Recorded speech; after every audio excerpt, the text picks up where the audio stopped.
Magandang araw po sa inyong lahat. Sa araw po na ito, isa na namang panibagong kwento ang inyong mapapakinggan. Ito ay tungkol sa buhay ng isang batang mangyan. Tawagin natin siya sa pangalang Malupiton. 12 taong gulang. Nakatira sila sa paanan ng bundok ng Halcon.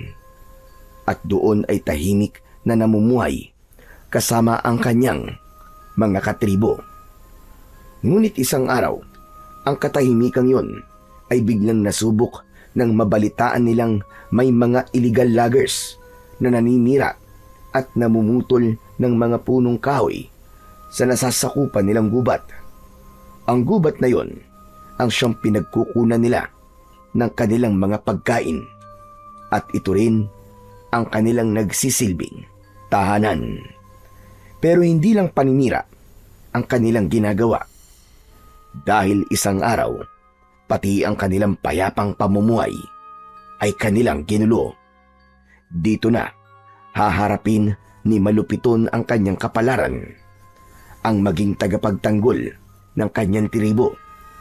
Kasabay nito ay mapagkakalooban siya ng mutya ng dugo at sungay ng Tamaraw. Handa ka bang tuklasin kung paano haharapin ng batang mangyan ang mga halimaw na sumisira sa kanilang komunidad? At paano kaya niya gagamitin ang kapangyarihang ibinigay sa kanya para siya ay makalaban? Sapat na ba ang kapangyarihang yun para panlaban sa kanyang mga kaaway? Paano kung matutuklasan niyang hindi pala tao ang mga ito, kundi mga aswang? Ngunit bago po ang lahat, mga idol, huwag po nating kalimutang mag-subscribe at i-hit ang notification bell sa aking YouTube channel na The Voice Addict at Apong Isaak para sa mas marami pang makapigil hininga na kwentong aswang at katatakutan mula sa mundo ng kababalaghan. Umpisahan na po natin ang kwento. 2 taon na ang nakalipas mula nung mailibing ang dating lider ng mga mangyan na nakatira sa paanan ng bundok Halcon. Dumating na ang pinakahihintay nilang araw para isagawa ang kanilang ritual na kung tawagin nila ay kutkot. Tahimik ang paligid habang unti-unting hinuhukay ng 4 na kalalakihan ang libingan sa ilalim ng dating bahay ng yumaong lider. Nakaluhod sila, maingat na tinatanggal ang lupa at mga bato. Ang mga matatandang babae naman ay nakapalibot, hawak ang mga telang pambalot. Ilang sandali pa, nakita na nila ang labi. Maingat nila itong nilinis. Inayos ng gusto ang mga buto. Pagkatapos malinis ang mga buto, sinimulan na ang paggawa ng sinakot. Isa-isang binalot ang mga buto sa makapal na tela hanggang mabuo ang hugis ng isang taong nakabaluktot ang tuhod patungo sa kanyang dibdib na parabang ayos ng isang sanggol sa loob ng sinapupunan. Pagkatapos nito, ay dadalhin na ang mga buto sa kuwebang bato. Pinagtulungan ng ilang malalakas na lalaki na buhatin yon. At habang ginagawa yon, bumubulong naman ng panalangin ang kanilang balian. Isang matandang lalaki na may kakayahang manggamot at maalam sa mga orasyon at ibang dasal.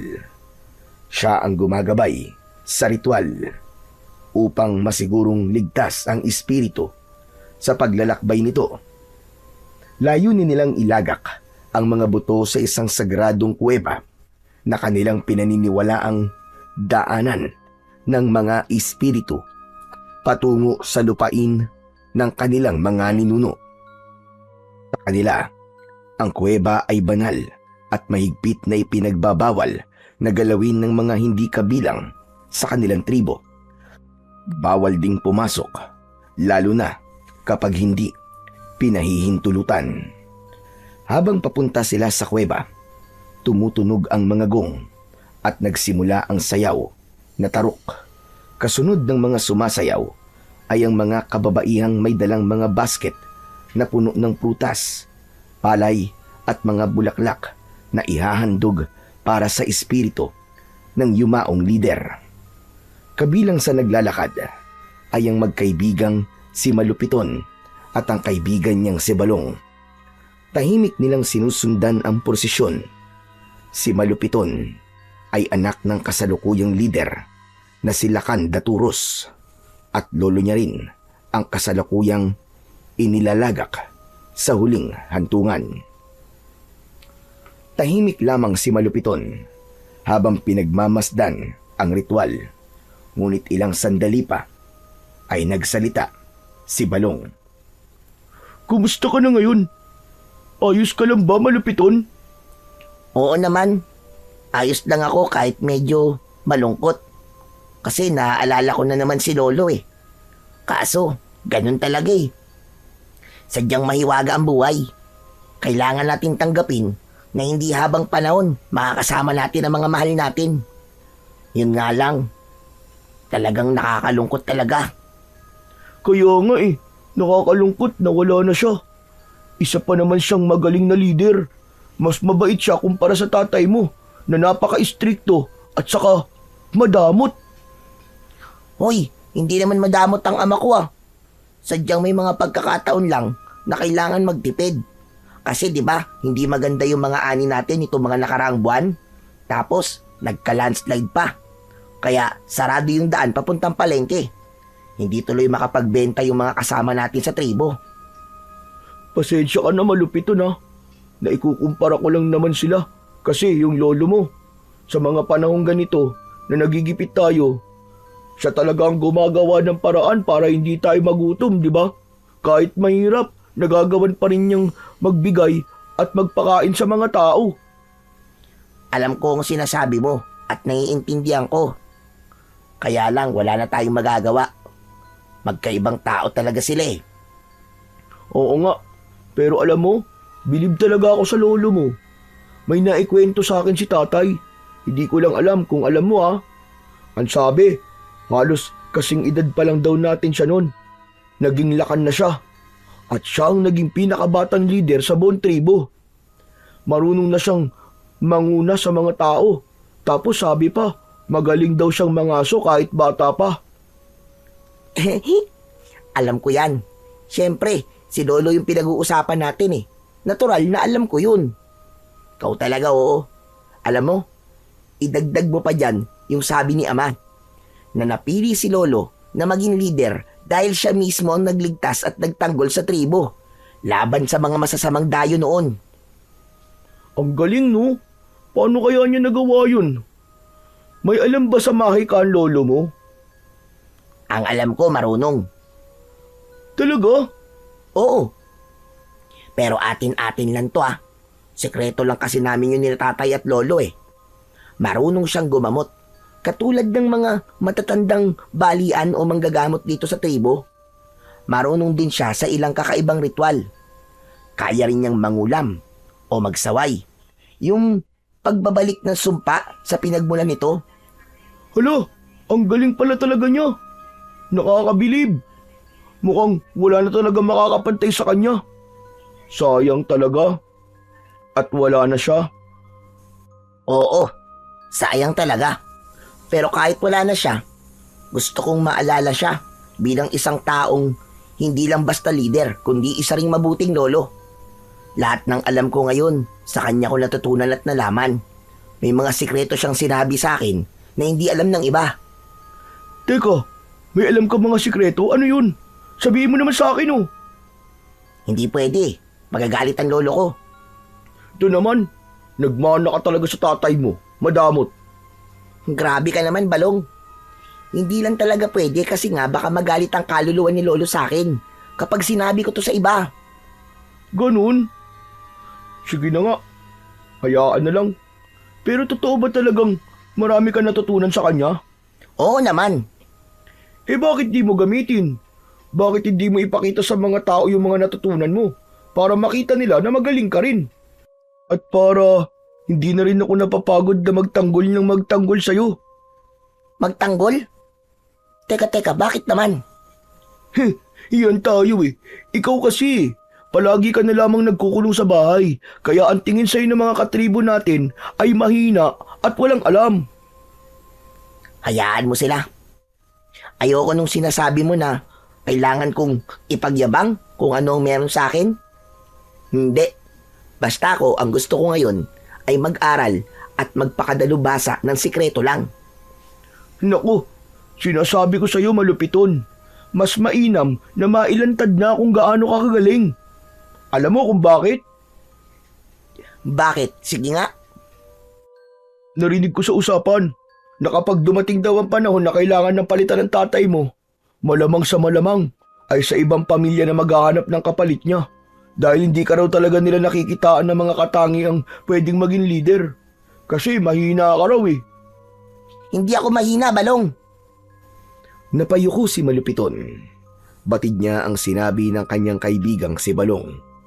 Alam niyang sa mata ng iba, siya ay tamad, mahina at hindi rin marunong makihalubilo.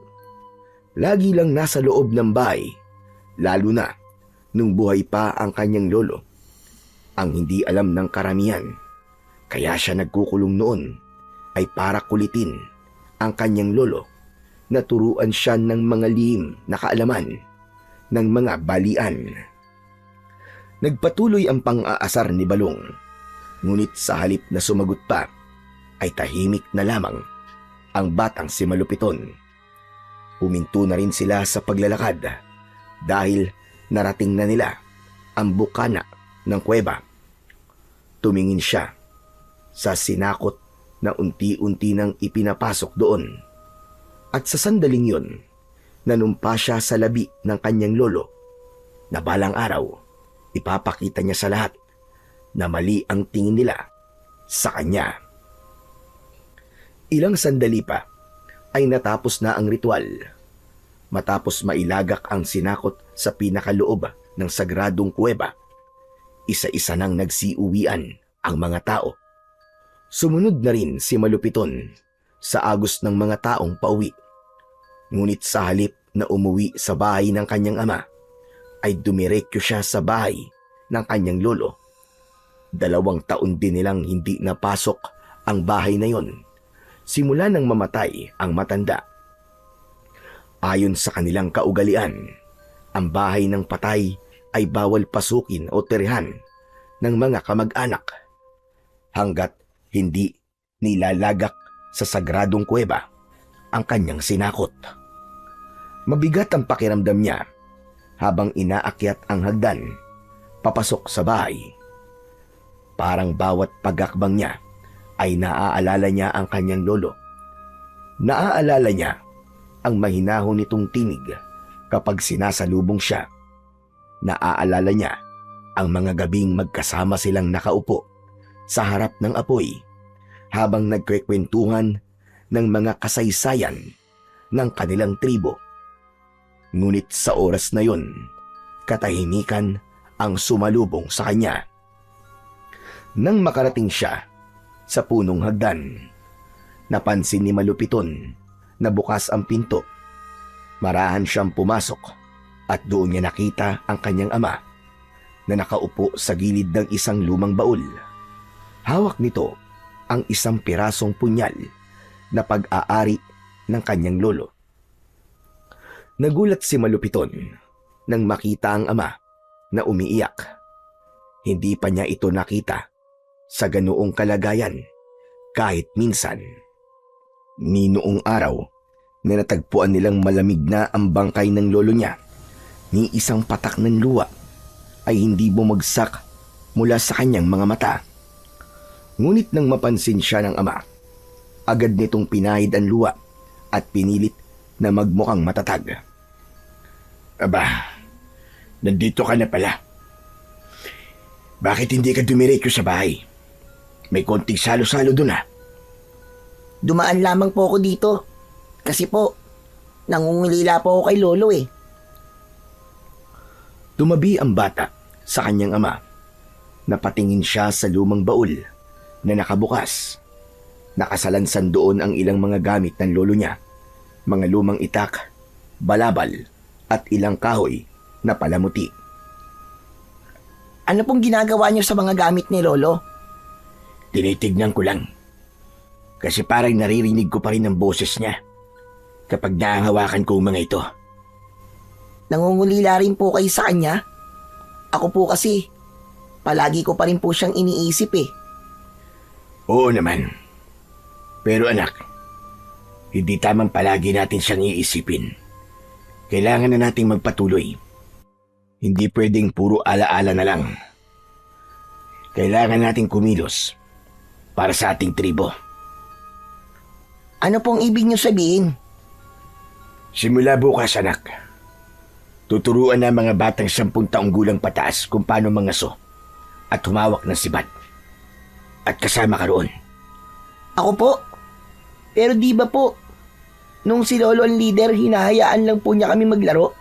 Ang ginagawa lang po namin nun ay ang tumulong sa pagtatanim at pangingisda, pero hindi po sa pangangaso. Dahil iba na ang panahon ngayon. 2 taon mula nang mamatay ang lolo mo. Madami nang nagbago. Noon, sapat pa ang ani at huli para sa lahat. Pero ngayon, kung hindi kikilos ang lahat, baka magutom tayo. Lalo't sinabi ng balian na may paparating na tagutom. Talaga po bang mangyayari yon, Tay? Oo. At hindi lang yun ang problema natin. Napansin mo bang bahagi ng kabundukan na kalbo na? Opo. Yun ang sinasabi kong problema. May mga taong hindi taga rito ang pumapasok sa kagubatan at namumutol ng mga puno para ibenta. Dahil sa walang habas na pagtutroso, nawawasak ang lupa. Yun ang dahilan kung bakit nagkakaroon ng pagguho sa daan, papuntang pamilihan. At kapag nawala ang mga puno, mauubos din ang mga hayop na pinagkukunan natin ng pagkain. Kung ganun po, ay kailangan pala talaga nating kumilos. Kaya nga gusto kong makiisa ka sa mga ituturo bukas. Hindi lang ito para sa pangangaso, anak. Gusto kong matutunan yung mga kabataan kung paano ipagtanggol ang inyong mga sarili at ang tribo. Kapag dumating ang araw na wala ako, kailangan handa ka. Lalo na't ikaw ang papalit sa akin. Po, ako po ang papalit. Pero sabi po nila mahina daw po ako at walang alam. At sinong may sabi niyan? May narinig lang po na usapan ng kaibigan ko. Kung sinasabi nilang wala kang alam, ayos lang yun. Alam mo kung bakit? Kasi wala namang ipinanganak na may alam na. Walang ipinanganak na agad ay malakas na. At mas lalong walang ipinanganak na handa na kagad humawak ng responsibilidad. Ang pagiging pinuno, anak, ay matututunan. 1, 2, hanggang sa 1000-libong hakbang. Kailangan mo lang magsanay. Magiging katulad mo din kami. Totoo po. Pero paano po kung di ko po kayanin? Paano po kung totoo naman po yung sinasabi nila sa akin? At bakit ka maniniwala sa sasabihin ng iba? Ikaw ang mas nakakakilala sa sarili mo, malupiton. Huwag mong kalilimutan. Dala mo ang dugo ng ating lahi. Ang dugo ng isang pinuno. Hindi ka mahina tulad ng iniisip ng iba. Yan ang itatak mo sa isip mo. Opo. Sana po ay tama po kayo. Hindi sana, anak. Sigurado ko. Kaya nga bukas, simulan mo na. Matuto kang mangaso gamit ng sibat at pana. At higit sa lahat, matuto kang magbantay ng kagubatan natin. Hindi lang ito tungkol sa pagkain, kundi sa kaligtasan ng buong tribo. Nating lahat. Sige po, Ama. Nagtagal pa ang kanilang pag-uusap. Ikinuwento nila Kandaturos ang mga plano niya para sa kabataan at mas kinaan simpleng paraan ng pagbabantay sa kagubatan laban sa mga dayong namumutol ng mga puno. Ipinangako ni Malupiton sa kanyang ama na gagawin niya ang lahat ng kanyang makakaya. Kahit pa nangangamba siya sa mga hamon na paparating sa kanilang tribo. Pagkatapos ng kanilang pag-uusap, maingat na isa-isang ibinalik nila Kandaturos ang mga gamit ng matanda sa loob ng baul at maingat niya itong isinara. Tumayo na sila at sabay na lumabas ng bahay. Tahimik silang naglakad pauwi at pagdating nila doon ay agad na naamoy ni Malupiton ang amoy ng inihaw na isda at ang sabaw ng nilagang baboy damo. Nasa gitna ng bakuran ang kanilang mga katribo, nakapalibot sa isang mahabang mesa na yari sa kawayan. May sapin itong dahon ng saging at abala ang lahat sa paghahanda ng pagkain. Ginagawa nila ito upang parangalan ang alaala ng yumao at magpasalamat sa lahat ng mga biyayang natatanggap ng tribo. Kumakanta ang mga matatanda ng lumang awitin na mula pa sa kanilang mga ninuno at may kwentuhan tungkol sa kabutihan ng taong pumanaw. Habang kumakain, nakikinig lang si Malupiton sa mga matatanda na nagkikwento ng kabayanihan ng kanyang lolo. Natutuwa siyang isipin na ang kanyang lolo ay hinahangaan at minamahal talaga ng lahat. Ngunit kapalit ng tuwang yon, habang pinakikinggan niya ang usapan kung gaano katapang at katalino ang kanyang lolo, napaisip siya kung kakayanin ba niyang mapantayan ang mga yon. Tahimik lang siyang kumain, ngunit sa loob-loob niya, nagsisimula ng mabuo ang matinding hangarin niya na patunayan ang kanyang sarili sa lahat. Minsan ay napapatingin siya sa kanyang ama na abala pa rin sa pakikipag-usap sa ibang matatanda. Kita sa mukha nito ang bigat ng responsibilidad bilang isang lider. Samantala, pagkatapos kumain ng lahat, ay nagsimula na ang isang simpleng ritual ng pasasalamat nila sa mga espiritu ng kalikasan. Tumayo ang balian at sinindihan ng halamang may mabangong usok. Isa-isang nagbigay ng galang ang mga tao. Inilalapit ang kamay sa usok at itinaas ito bilang tanda ng pasasalamat at paghingi na rin ng proteksyon para sa tribo. Maya-maya pa ay biglang nabaling ang tingin ni Malupiton sa gawing likuran ng mga puno sa di kalayuan. Doon niya nakita ang isang tapanaw na tila nakasilip at pinagmamasdan ang ginagawa nilang ritual. Tumayo siya at naglakad ng dahan-dahan dahil sa pag-aakalang baka isa ito sa mga alagang ginagamit ng kanilang tribo sa pagsasaka at nakawala. Ngunit mailap ang hayop. Sa sandaling nakita siyang papalapit, bigla itong tumakbo papasok sa gubat. Ngunit bago pa tuluyang mawala ito sa kanyang paningin, napansin niya na kakaiba ito.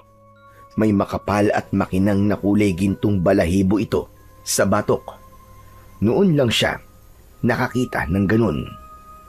Napakunot ang kanyang noo. Teka, hindi yun isa sa mga alaga namin ah. Niligaw lang kaya yun dito? Habang sinusundan niya ng tingin ang direksyon na tinahak ng hayop, biglang may kumalabit sa kanya. Uy! Kanina pa kita tinatawag ah! Ano ba tinitignan mo dyan? May ano kasi balong eh. May nakita akong tamaraw na para bang may gintong balahibo sa batok. Ano ka mo? Gintong balahibo? Ano sinasabi mo? Wala namang ganun ah. Sigurado ka ba sa nakita mo? Oo balong, sigurado ako. Kung totoo nga yun, dapat mo sabihin sa kanila, lalo na sa balian. Baka may ibig sabihin ng pagpapakita ng tamaraw na yun na may gintong balahibo sa batok. Hindi, wag na muna natin sabihin sa iba. Kasi parang pamilyar sa akin ang Tamaraw na yun eh. Parang narinig ko na noon ng tungkol sa kanya. Pero hindi ko lang maalala kung saan o kanino ko to narinig. Eh kung ganun nga, dapat mo sabihin. Baka kasi mahalaga eh. Ang mga matatanda lang ang nakakaalam ng lahat. Ang kulit mo naman, Balong eh. Sabi na wag na muna eh.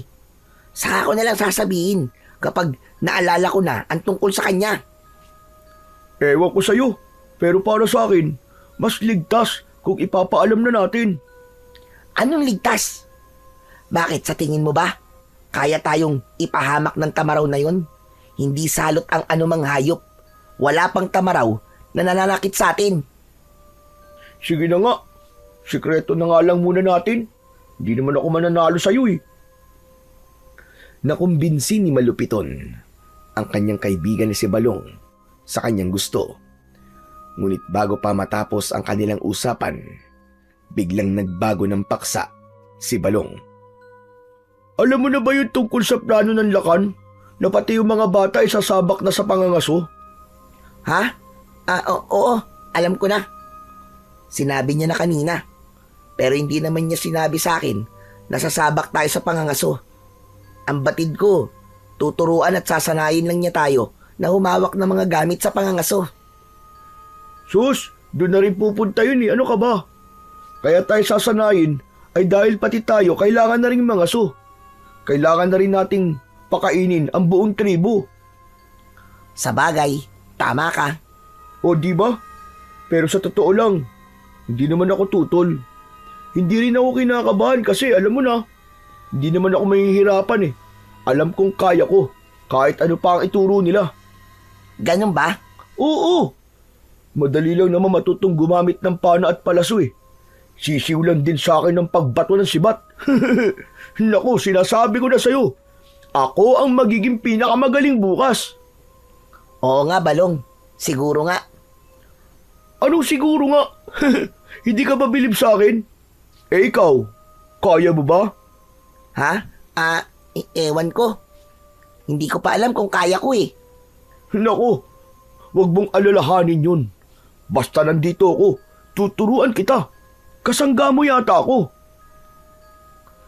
Tinapik siya ni Balong sa balikat. May halong yabang, pero may konting lambing din sa tono. Napangiti si Malupiton, kahit alam niyang bagyang nang aasar lang si Balong. Sa loob-loob niya, hindi siya tulad ng kaibigan na puno ng kumpiyansa. Ngunit alam niyang wala siyang balak umatras. Gagawin niya ang lahat para matuto. Hindi lang para patunayan sa iba na kaya niya, kundi para sa seguridad ng buong tribo. At sa isang bahagi ng kanyang isipan, alam niyang ang pagsasanay na ito ay maaaring magdala rin sa kanya sa kasagutan tungkol sa kakaibang Tamaraw na nakita niya. Kinagabihan, nagtipon-tipon ang mga matatanda sa bulwagan ng tribo. Tanging liwanag lang ng mga sulo ang nagbibigay liwanag sa paligid. Subalit hindi yun hadlang para sa kanilang pagtitipon. Tahimik silang nakaupo at handang makinig sa bawat salitang sasabihin ng lider. Ang bulwagan ay simple lang. Nakaupo silang lahat sa lupa at nakaharap sa nasa harap nilang sila Kandaturos. Samantalang si Malupito naman ay kasama nila sa pagpupulong. Nasa tabi ito ng kanyang ama. Tahimik lang itong nakamasid at nakikinig. Gurahan, may balitang nakarating sa akin mula sa ilang tanod sa gubat na may mga bagong dating na dayo. Namumutol sila ng mga puno na walang paintulot. At sabi pa, ay malapit lang dito sa atin. Tama po kayo. Meron nga pong isang grupo ng mga kalalakihang umakyat dito sa itaas ng bundok. At tulad ng sabi nyo, ay namumutol sila ng mga puno at ginagawang troso. Ito na nga ba ang kinakatakutan ko? Kailangan nating pigilan ito at huwag nating hayaan na sirain nila ang ating bundok. Huwag nating hayaan maubos ang ating mga puno at mawala ang mga hayop. Oo, Lakan. Dahil kung di tayo kikilos ngayon, Baka tuluyan na masira ang kagubatan at mahirapan ang tribo natin sa hinaharap. Tama ka, Guwahon. Kaya naman kailangan natin pag-usapan ng maayos kung ano ang gagawin. Hindi natin pwedeng pabayaan sila. Ang mga matatanda ay nagkatinginan sa isa't isa. Ang bawat isa ay nag-iisip kung paano nila maipagtatanggol ang kanilang lugar.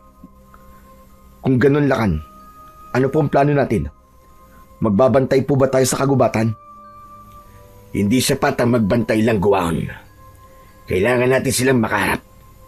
Makikipag-usap tayo sa kanila. Gagamitin natin ang diplomasyong pag-uusap kung maaari.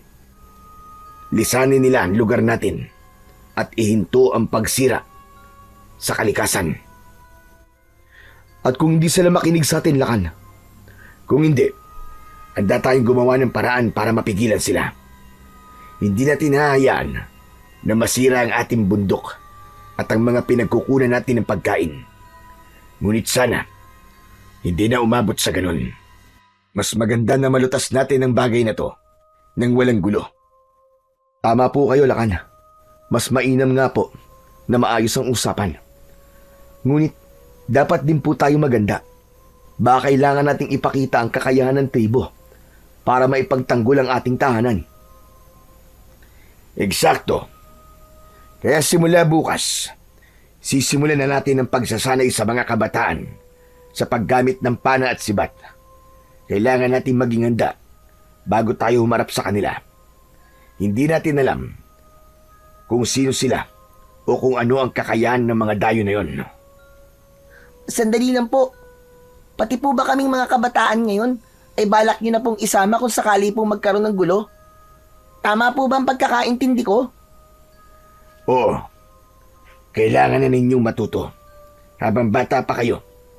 Kapag dumating ang oras na wala na ako at magkakaroon ng panganib, handa na kayo at alam na ninyo ang lahat ng dapat gawin.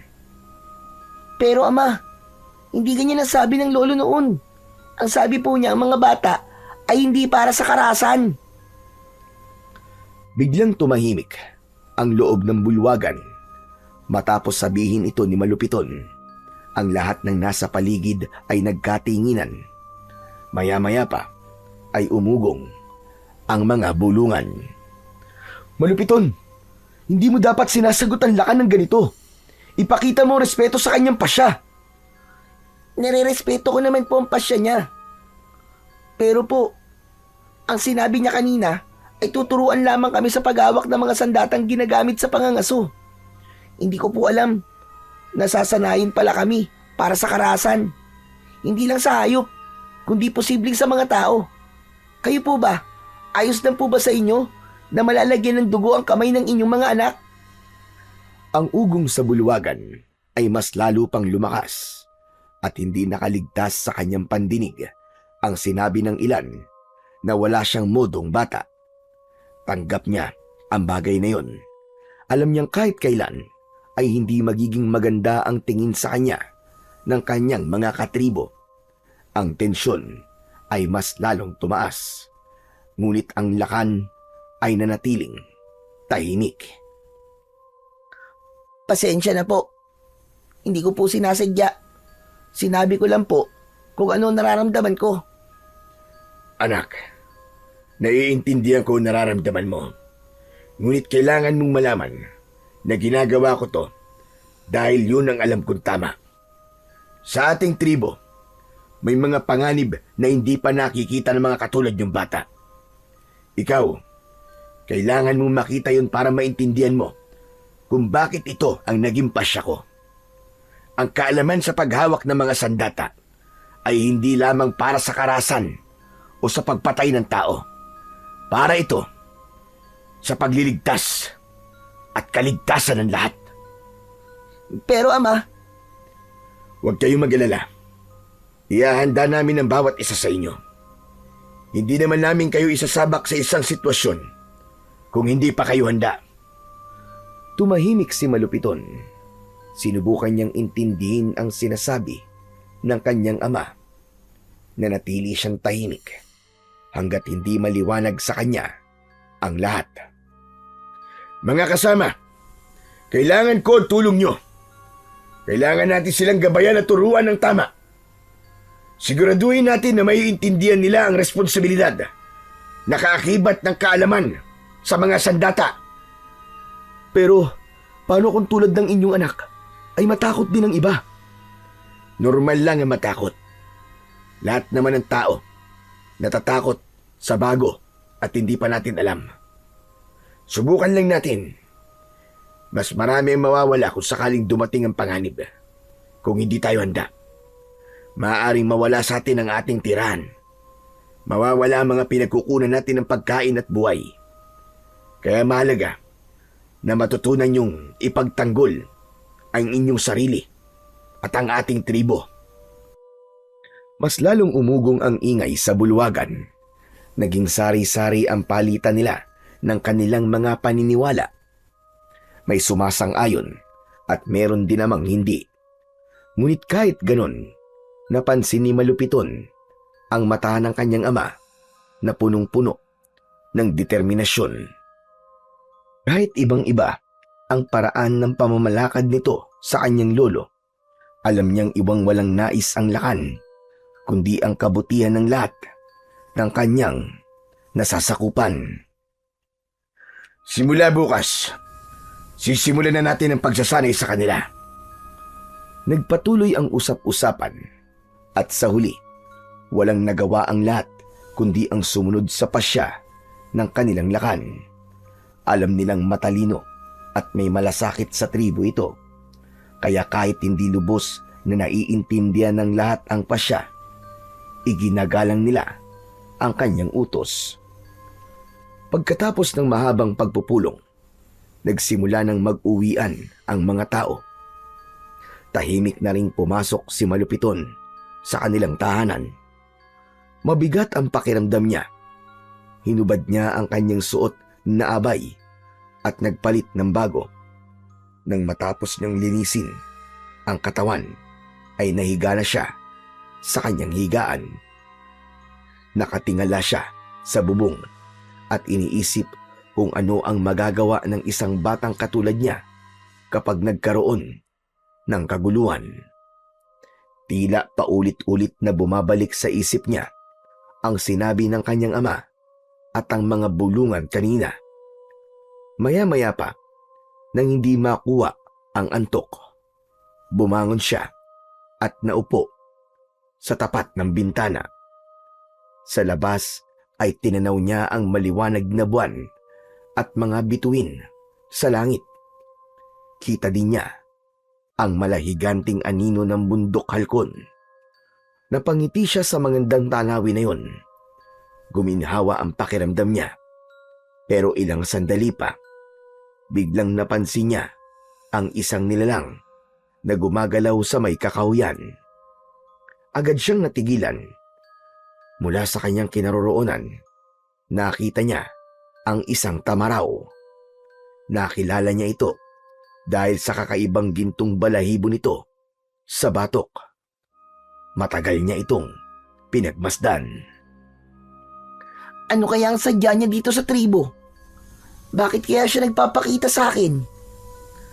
Hindi nagtagal, namangha siya nang makita na biglang nagliwanag ang mga sungay ng tamaraw. Kasabay nun, lumitaw ang isang napakagandang babae sa tabi. Nakalutang ito sa hangin. Maputi ang balat nito. Mahaba at maitim ang buhok na umaabot hanggang bewang at dahan-dahang umaalon sa bawat pag-ihip ng hangin.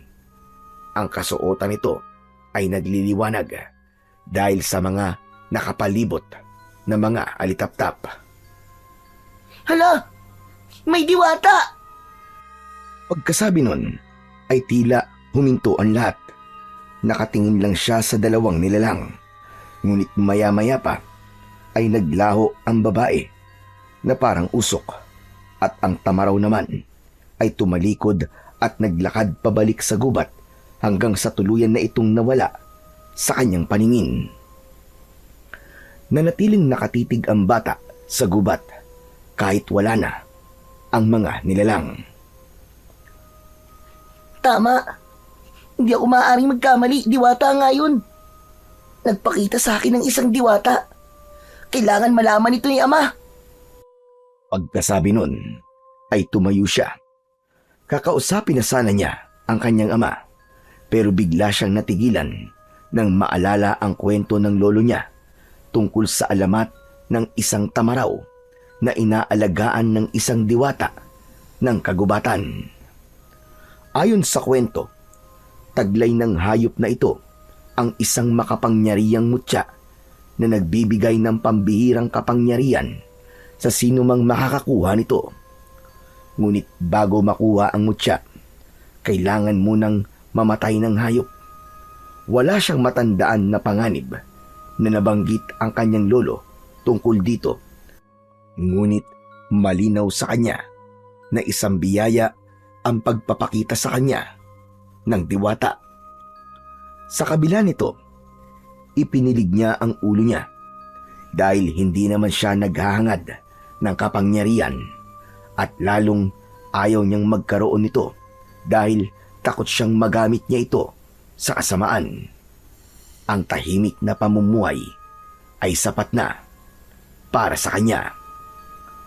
Bumalik siya sa bintana at marahang isinara ito, pero biglang nagulat nang marinig ang kanyang ama sa kanyang likod.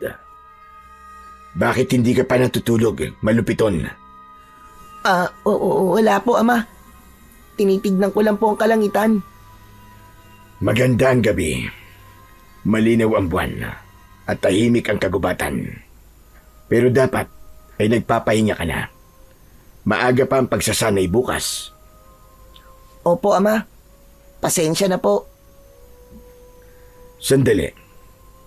Hanggang ngayon ba ay iniisip mo pa rin ang tungkol sa pasya ko? O baka may iba kang iniisip? Hindi po, Ama. Ayos na po ako. O sige. Pero tandaan mo, anak. Ano mang iniisip o nararamdaman mo, maaari mong sabihin sa akin, ha? Huwag kang maglilihim sa akin, anak. Handa akong makinig sa'yo.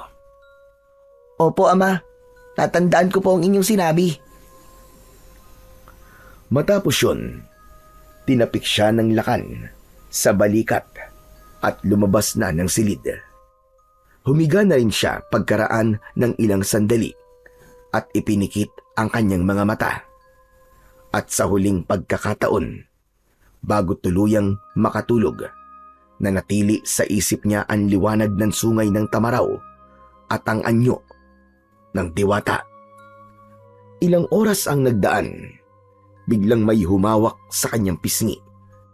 Malamig ang kamay at madiin. Bigla siyang napabalikwas at bumungad sa kanya ang malapad na ngiti ng kaibigan niyang si Balong. Tululaway ka pa! Bumangon ka na nga dyan! Ano ba? Ikaw naman, oh. Bakit ka ba nandito, Balong? Natutulog pa yung tao eh. Nangiistorbo ka.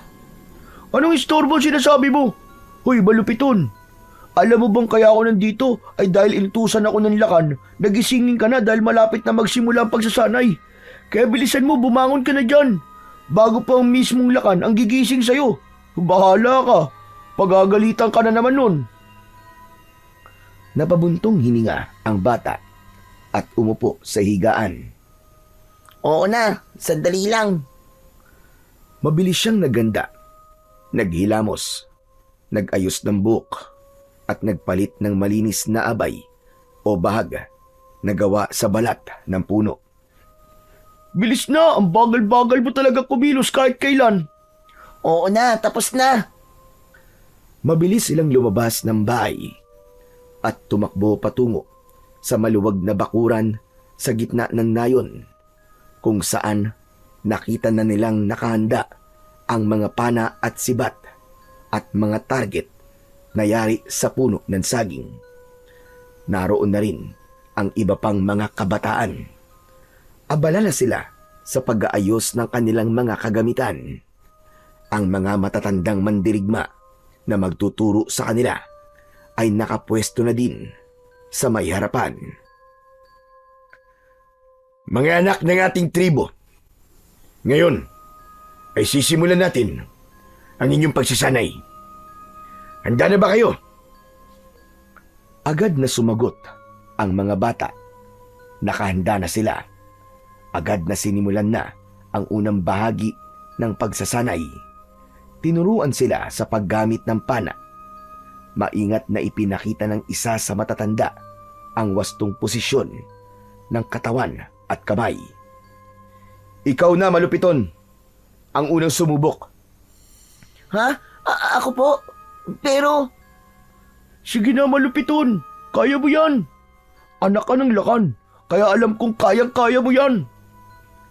Sinubukan nga ni Malupiton. Ngunit sa unang subok, bigla siyang natumba sa unang hila ng bagting dahil sobrang higpit ng pagkakahila niya. Natawa ang ilan at napailing naman ang ibang matatanda. Agad namang lumapit si Balong para damayan ang kanyang kaibigan. Ayos lang yan. Unang subok mo pa lang naman eh. Sumunod na ang ilang bata. May ilan na nakakatama naman sa target, pero mas marami ang katulad ni Malupiton na hindi maayos na nagamit ang pana at palaso. Ngunit nang si Balong na ang tumira, natamaan niya ang mga target.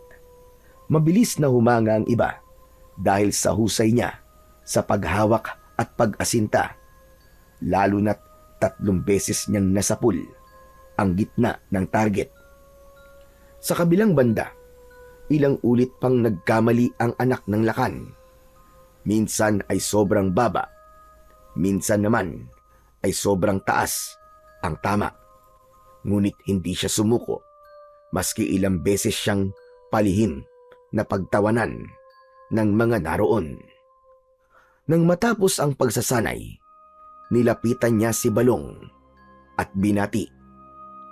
Grabe ka! Ang galing mo, Balong! Hangang-hanga ako sa'yo. Salamat ah, pero kaya mo din yun. Mag-ensayo ka lang na mabuti. Sana nga. Pero, tanong lang, paano kang natuto nun? Tinuruan ka ba ng kuya mo o kaya ng tatay mo? Hindi ah, sariling sikap ko lang yun. Talaga? Ang galing mo naman pala talaga kung ganun. Siguro, kahit nakapikit ka, kaya mo pa rin tamaan ng target eh. Naku, wag na nating subukan at baka mamaya niyan ibang tamaan ko. Magkasabay silang natawa habang ngumunguya ng kamote. Pagkatapos magmerienda, muling bumalik ang lahat sa kanilang pwesto. Muli nilang sinimulan ang pagsasanay at sa pagkakataong yun ay susubukan naman nilang gamitin ang sibat. Muling ipinakita ng mga nakatatanda ang tamang paraan ng paghawak at paghagis. Si Balong, tulad kanina, ay mabilis na nakakakuha ng tamang distansya at direksyon. Sa unang hagis pa lang niya, tumama na kagad ang sibat sa gitna ng target o bullseye. At si Malupiton naman sa unang hagis ay hindi man lang umabot ang sibat sa kanyang target. Dahilan para tumawa ang ilan. Pero hindi pa rin siya sumuko. Muli niyang sinubukan pero hindi pa rin niya nagawa ang dapat na gawin. Hindi siya tumigil hanggang sa panghuling pagkakataon bago matapos ang araw. Tumama rin ang sibat niya sa gilid ng target at masaya na siya sa nagawa niyang yun. Ngumiti si Balong at tinapik siya sa balikat. O di ba? Sabi ko na sa'yo, kaya mo rin eh. Salamat. Salamat, kaibigan. Ang unang araw ng pagsasanay ay nagtapos sa isang maayos na paraan. Kahit hindi kasing galing ni Balong, ramdam na ramdam ni Malupiton ang pag-unlad at tiwala sa sarili. At sa pagtatapos ng araw, naglakad silang pabalik sa kanilang mga bahay. Lahat ng mga kabataan may ngiti sa labi, kahit pagod. Lumipas ang 3 araw. Patuloy pa rin na nagsasanay ang mga bata. Muli ay nagkatipon sila sa lugar na kanilang pinag-eensayuhan. Ang mga nakatatanda at mga tagapagsanay ay nakahanay na sa unahan at parang may mahalagang sasabihin. Ngayong araw ay magkakaroon ng isang paligsahan. Kayo ay magpares-pares at mga ngaso. Ang pwede lang ninyong hulihing hayop ay ang mga nakakain natin. Ito lang ang pwede. Baboy ramo, kuneho, ibon, at iba pa. Iwasan niyong hulihin ang mga hayop na binabantayan at inaalagaan ng ating tribo. At kapag nakahuli na kayo, iuwi niyo dito. At ang may pinakamalaki at pinakaangkop na huli, siya ang tatanghaling panalo. Nagbulungan ang mga bata, halatang sabik at kabado sa magiging gawain. Nang mag-anunsyo na ang mga pares, sina Malupiton at Balong ang natawag na magiging magkapareha. Ang swerte mo naman, Malupiton. Sigurado mananalo na tayo kasi ako ang partner mo eh. Oo nga. Swerte nga ako sa'yo. Bahagyang ngumiti na lang ang bata. Sanay na siya sa kayabangan ng kanyang kaibigan. Muli niyang itinuon ang pansin sa mga sinasabi pa ng kanilang tagapagsanay. Makinig kayo! Huwag kayong lalayo sa loob ng ating nasasakupang gubat. May mga bahagi na mapanganib at bawal puntahan. Tandaan nyo, sundin nyo ang mga patakaran para maiwasan ang disgrasya. Maliwanag ba? Opo, maliwanag na maliwanag! Agad na nagsimula ang bawat pares. Naglakad na sila patungo sa kani-kanilang napiling bahagi ng gubat. Si Malupiton at Balong ay naglakad papunta sa kanlurang bahagi. Nang naroon na sila, ay agad na nagpaikot-ikot si Balong at naghanap ng hayop.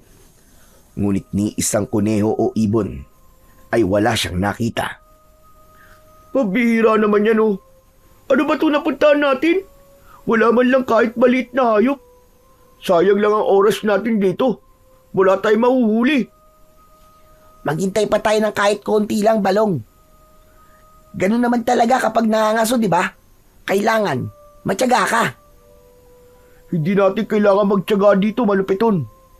Tignan mo ang tahimik ng lugar. Alam mo, mas maganda kung lalayo tayo ng konti. Baka sa banda ron ay may makita na tayong hayop.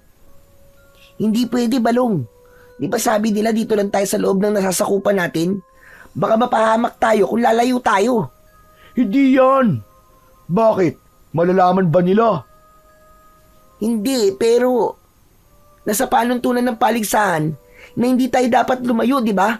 Kung lalabas tayo, pandaraya na ang tawag dun.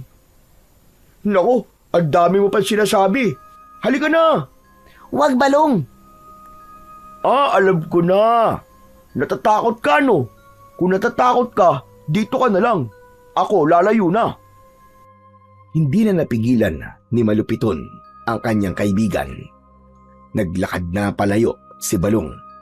Napabuntong hininga na lamang ang bata at kahit labag sa loob niya, sumunod na rin siya.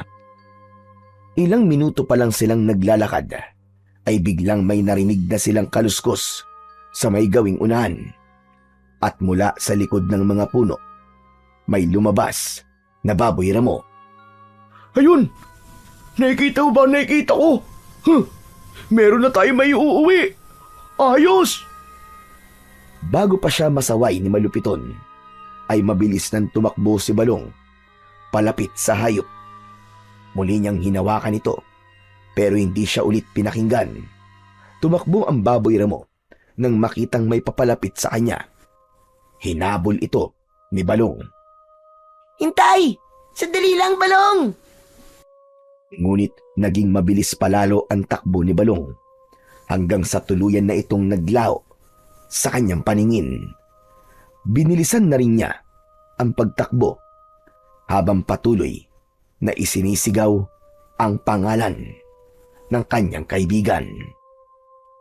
hanggang sa isang malakas na sigaw at ungol ang kanyang narinig. Tulong! Tulungan niyo ako! Sinundan niya ang boses at natagpuan niya ang kaibigan na nakabitin sa gilid ng isang matarik na bangin. Sa itaas nito, nakatayo ang mabagsik na baboy ramo, handang sumalakay. Halos mawalan ng kulay ang muka ni Balong dahil sa labis na takot. Sandali lang, Balong! Huwag kang bibitiw! Agad na pumwesto si Malupiton at iniumang ang kanyang sibat. Sinubukan niyang bugawin ang baboy ramo pero bigla siya nitong sinugod. Mabilis na umatras at umiwas ang bata. Saka muling pumwesto para makahanap ng tamang tiyempo. Muli itong sumalakay at sa pagkakataong yun, isinangga niya ang sibat sa katawan upang mapigilan ang baboy ramo na siya ay kagatin. Pinag-igi niyang mabuti ang kanyang mga galaw dahil alam niyang sa isang maling kilos ay maaari siyang mapahamak. Itinulak niya ng buong lakas ang baboy ramo at mabilis na ibinato ang sibat. Tinamaan sa tagiliran ang baboy ramo. Isang malakas na igik ang narinig bago bumagsak ang baboy ramo. Pagkatapos nun, ay mabilis siyang lumapit sa gilid ng bangin at inabot ang kamay ng kaibigan. Balong! Abutin mo ang kamay ko! Dalian mo! Agad na hinawakan ni Balong ang kanyang mga kamay at si Malupito naman, buong lakas niyang hinila ang kaibigan paitaas. Pareho silang hingal na hingal, pero masaya silang parehas dahil ligtas na si Balong sa tiyak na kamatayan. Nagpahinga sila saglit sa ilalim ng isang puno. Salamat kaibigan ha. Iniligtas mo ako. Utang ko sa iyo ngayon ang buhay ko. Kung hindi ka dumating, baka wala na ako ngayon. Ano ka ba? Ayos lang yun. Ang mahalaga, ligtas ka na. Pero ang galing mo, Malupito na. Ikaw talaga ang tunay na panalo ngayon. Hindi ko alam kung paano kita mababayaran. Hindi mo kailangan magbayad sa akin. Basta sa susunod, huwag nang matigas ang ulo mo. Makikinig ka palagi sa mga paalala. Oo na. Ay, akala ko talaga katapusan ko na kanina. Napakabangis pala talaga ng baboy ramo. Natakot din ako eh. Hindi pala talaga madali ang mga suno. Kaya nga eh. Teka, paano mo nga pala napatay yung baboy ramo? Saan mo tinamaan yan? Sa tagiliran, tinamaan siya ng binato kong sibat. Wow, ang galing ah! At talagang nasapul mo. Napakatapang mo rin naman pala eh. Eh ako, halos mamatay na sa takot nung bigla siyang humarap at lumusob sa akin. Nakakatakot naman talaga siya eh. Pero naawa din ako sa kanya. Napatay ko siya. Ayoko sana, Balong. Kasi... Ano ka ba? Huwag ka ba konsensya no? Bahagi yan ng paligsahan. Ang pumatay ng hayop. Yun na nga eh. Para ito sa paligsahan at hindi sa natural na pangangaso para sa pagkain. Mali ito. Hindi dapat natin pinaglalaroan ng mga hayop, sabi ni Lolo. Eh pero kakainin din naman to, di ba? Hindi naman masasayang eh. Oo nga, pero iba pa rin ang dahilan. Kung para sa pangangailangan, tama lang. Pero kung para lang sa pangpaligsahan, hindi ako komportable. Baka magalit ang mga diwatang nagbabantay dito sa gubat. Alam mo, minsan masyado ka seryoso. Pero naiintindihan ko naman yung punto mo. Yun nga lang, anong gagawin natin? Kailangan natin sumunod sa kanila eh. Dahil kung hindi tayo papasa at hindi tayo mananalo. Ewan ko sa'yo. Puro panalo na sa utak mo. Tara na nga. Teka lang, may sasabihin pa ako eh. Ano ba sasabihin mo? Salamat kasi hindi na lang buhay ang utang ko sa'yo. Kundi dahil sa'yo, wala tayong may uuwing huli ngayon. Huli nating dalawa yan. Pinagtulungan natin. Kaya pareho tayong may ambag. Hindi. Ikaw talaga ang gumawa ng lahat ng hirap, Malupiton. Wala akong ambag. Ako pa nga ang muntik ng gumawa ng problema dahil sa katigasan ng ulo ko.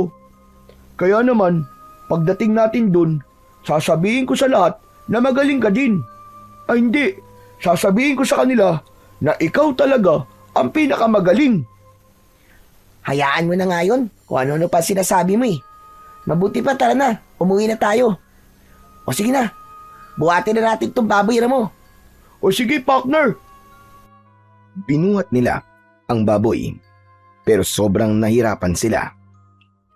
Grabe, ang bigat naman ito. Parang mababali ang likod ko. Mabuti pa maghanap tayo ng matibay na kawayan para magawa natin siyang pasanin ng mas madali. Agad silang naghanap sa paligid at nakakita ng dalawang mahabang kawayan sa gilid ng gubat.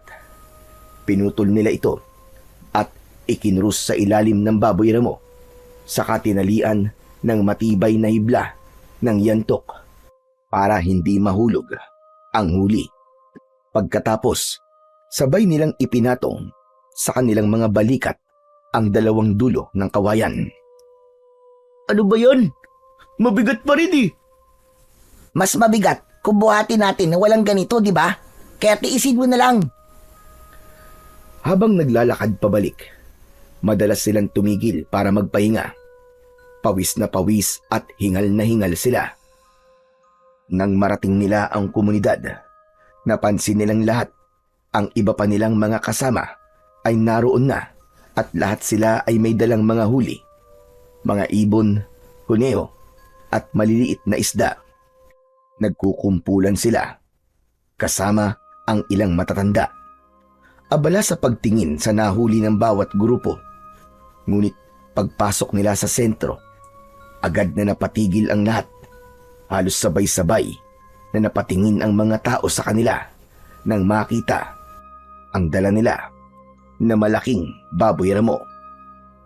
Aba, mukhang nakahuli kayo ng malaking baboy ramo. Ang galing niyo naman. Mabilis na lumapit ang ilang tagasanay. Natuwa sila sa huli ng dalawa, pero si Balong lang ang kanilang binati. Magaling, Balong. Ikaw na talaga. Maging ang matandang balian ay sinabing alam niyang si Balong talaga ang mananalo dahil ito talaga ang tunay na mahusay at pinakamagaling sa lahat ng mga batang naroroon. Ngumiti si Balong, halatang sarap na sarap sa mga papuri. Hinugot niya mula sa katawan ng baboy ramo ang sibat at itinayo yun na parabang siya mismo ang nakasibat sa hayop. Tuwang-tuwa ang lahat at lalong humanga sa kanya. Samantala, nakatayo lang sa gilid si Malupiton, tahimik na nagmamasid. Nasaktan siya na hindi sinabi ng kaibigan ang totoong nangyari. Ngunit pinili niyang manahimik at kinimkim na lang ang nararamdaman. Salamat po sa mga papuri. Talagang pinaghirapan namin to. Narinig ni Malupiton ang salitang namin, pero malinaw sa kanya na ang buong atensyon ay para lamang kay Balong. Maging ang ibang kabataan ay lumapit sa kanyang kaibigan para tanungin kung paano niya nagawang patayin ang baboy ramo. Yan ang tularan nyo. Si Balong, ang tunay na halimbawa ng pagiging isang mahusay na mangangaso. Sa pagkakataong yun, nawala na ng tuluyan sa eksena si Malupiton. Walang bumati sa kanya. Wala man lang nagtangkang magtanong kung ano ang naiambag niya.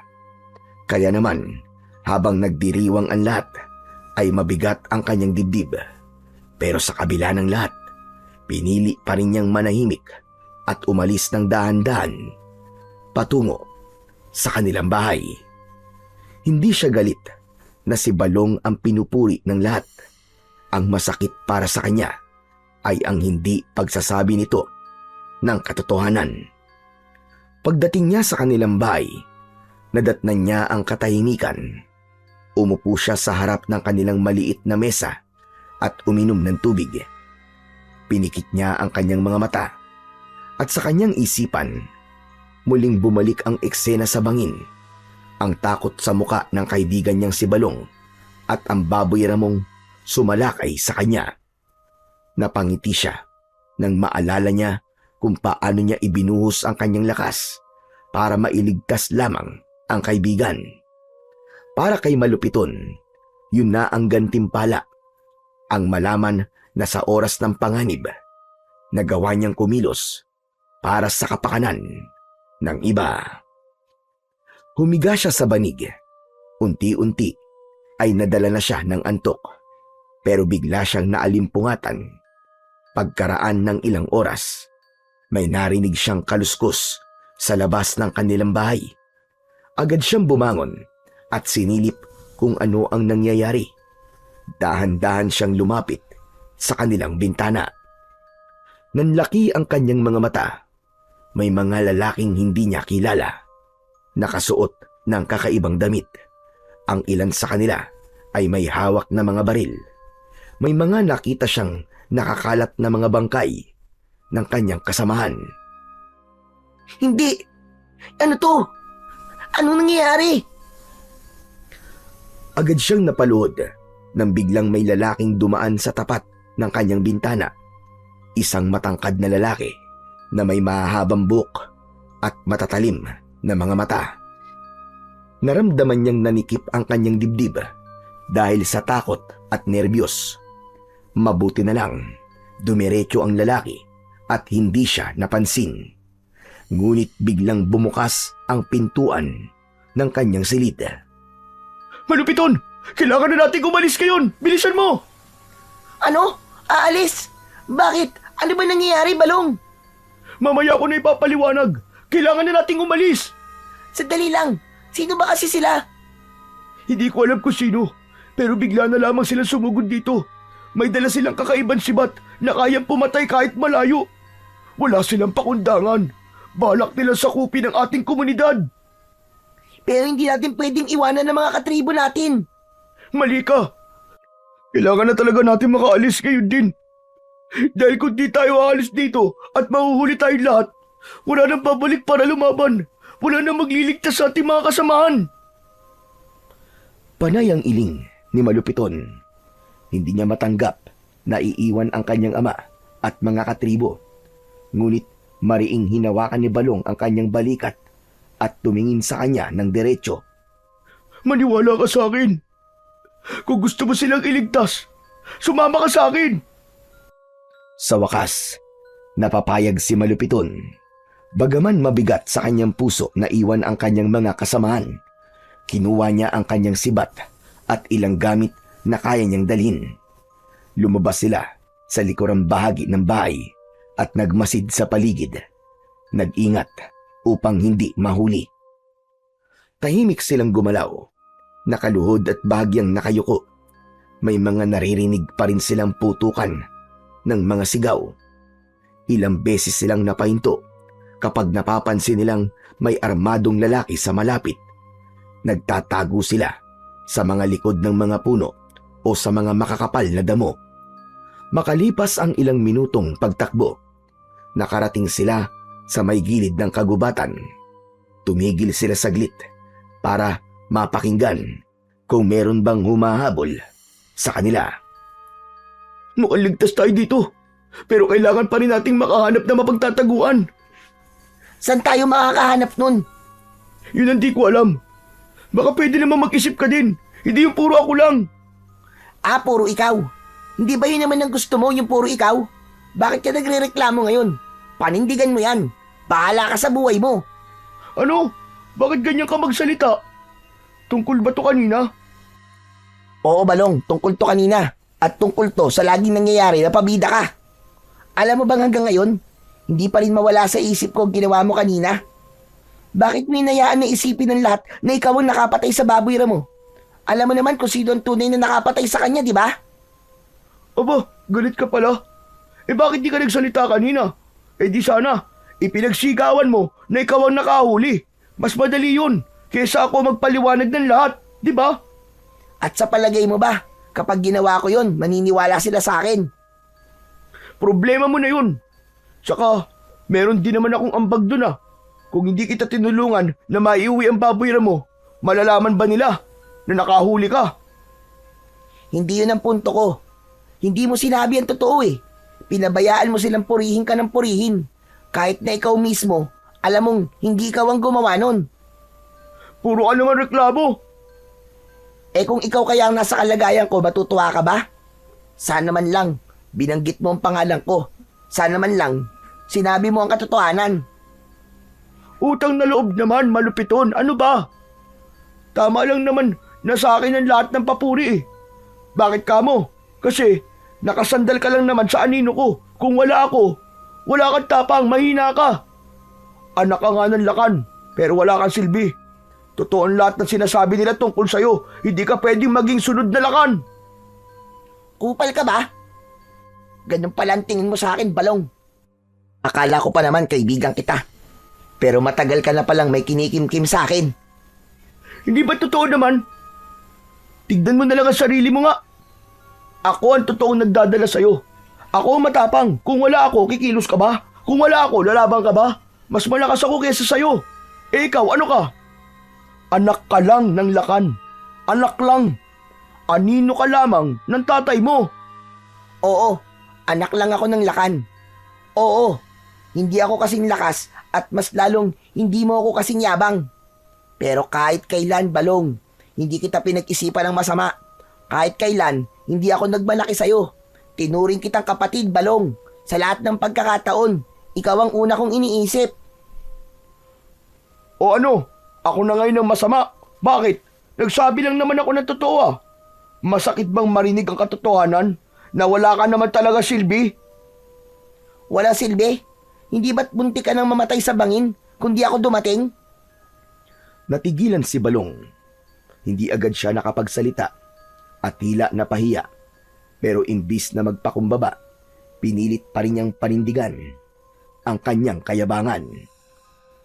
Nagpasalamat naman ako ah. Saka ano bang ipinuputok ng butchi mo? Eh sinabi ko ba sa'yong iligtas mo ako? Anong sabi mo? Ang sabi ko, quit sa tayo. Iniligtas na kita sa kamay ng mga dayo, kaya wala na akong utang na loob sa'yo. At kung sa akin man napunta ang lahat ng papuri at kung ako man ang naging bida sa mata ng lahat, wala ka na magagawa doon. Kasi alam naman ng lahat na ako talaga ang magaling. Oo, ikaw na ang magaling. Ikaw na ang palaging bida. Pero sa sarili mo, alam mo kung ano ang totoo. Nagkatitigan silang dalawa. Mas lalong tumaas ang tensyon. Sa huli, tumalikod si Balong. Maghiwalay na tayo. Magmula ngayon, hindi na tayo magkaibigan. Magkanya-kanya na tayo ng landas. Naglakad na palayo si Balong at hindi na siya pinigilan pa ni Malupiton. Samantala siya naman ay naglakad na din. Walang katiyakan kung saan siya patungo. Ramdam niya ang bigat ng kanyang dibdib.